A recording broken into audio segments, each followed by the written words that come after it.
Mesdames et messieurs les élus, Florence, chère collègue conseillère départementale, mesdames et messieurs, en souriant, je me faisais la réflexion que c'est une judicieuse idée de faire une inauguration à 18h sur ma route de retour, puisque je m'en vais sur la commune de Méniac. Et en regardant, en arrivant à Saint-Marcel, j'ai connu Saint-Marcel il y a une trentaine d'années pour d'autres raisons, et j'ai vu l'évolution. Vous profitez pleinement aujourd'hui de l'attractivité de Malétroit, mais non seulement de Malétroit, sans doute l'attractivité de Vannes. Je rêve en tant qu'élu de Méniac de vendre des terrains à 42 € le mètre carré. Donc c'est pas le cas chez nous, on a un prix moins important et ça ne part pas forcément.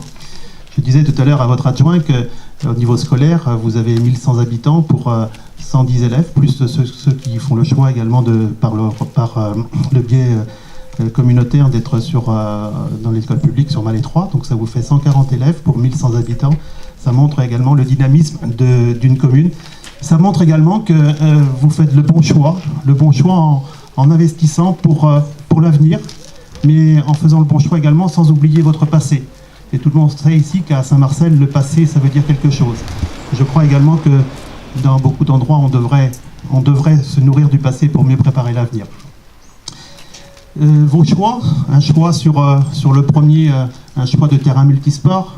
Là aussi, me mettant quelques années en arrière et ayant été un fan de football, j'aurais apprécié d'avoir un tel outil sur les communes où je suis passé.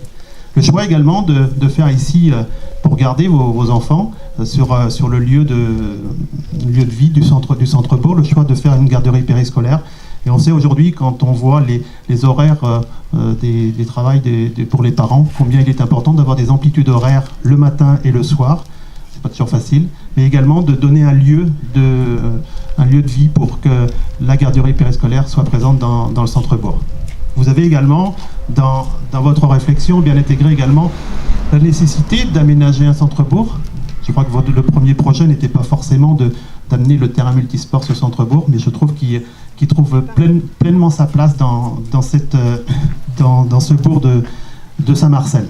Vous dire également que le conseil départemental, même si la loi NOTRe a amputé le conseil départemental de beaucoup de compétences, nous intervenions dans beaucoup d'endroits. Aujourd'hui, notre intervention est dans le cadre social, qui est l'une ou la principale compétence du département, mais nous intervenons aussi dans un domaine très important qui n'est pas le cas dans les autres départements, sur le soutien aux investissements dans les communes. On investit dans le cadre de ce qu'on appelle le PST, le programme de solidarité territoriale. Il y a un taux qui est donné dans chaque commune. Ici, il me semble, il doit être de 25%. Ça va de 0 pour les communes principales, style Vannes ou Lorient, jusqu'à 35% pour d'autres communes qui ont un potentiel moins important.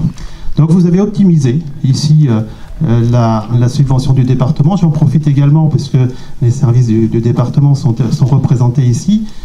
Ça ne l'est pas suffisamment souligné, la qualité du travail qui est faite par les services administratifs du département en relation avec les élus de chaque commune. C'est important, c'est un bon relais et je sais ici que la relation a été très bonne. Donc ces investissements, c'est pour le département de redistribuer sur l'ensemble du département pour qu'il y ait une vitalité sur l'ensemble du territoire morbihanais, même si on sait qu'il y a des endroits dans le Morbihan, j'ai parlé tout à l'heure de vitalité, d'attractivité, il y a des endroits du Morbihan où l'attractivité, la vitalité est moins importante. Souligner également que aujourd'hui le rôle de maire, le rôle d'élu n'est pas un rôle facile, où on sent parfois, ça a été lors de dernières interviews de maires ou d'autres élus, qui souligne une certaine fatigue, une certaine manque de considération des concitoyens. Je crois qu'il faut aussi ici redire combien, même s'il est difficile d'être maire, combien le fait d'avoir des investissements qui se réalisent durant son mandat donne également une source de satisfaction et il marque l'engagement de citoyens en tant qu'élu au niveau d'une commune.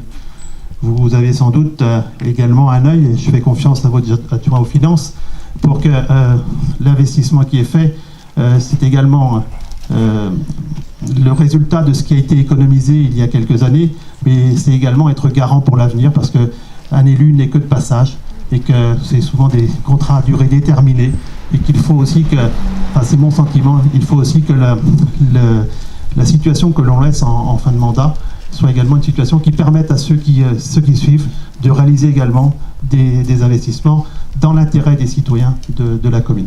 Voilà ce que je pouvais dire. Je souhaite bien évidemment une pleine réussite, un plein investissement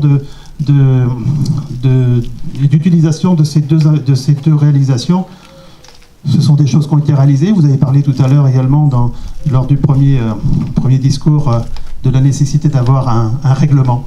Et bien également, il faut que les utilisateurs de ces bâtiments, et je fais confiance ici à ceux qui sont en responsabilité, à commencer par la directrice de l'école, pour qu'il y ait une utilisation saine de ces investissements et que ce sont des choses qui durent et qui durent longtemps pour Saint-Marcel. Je vous remercie.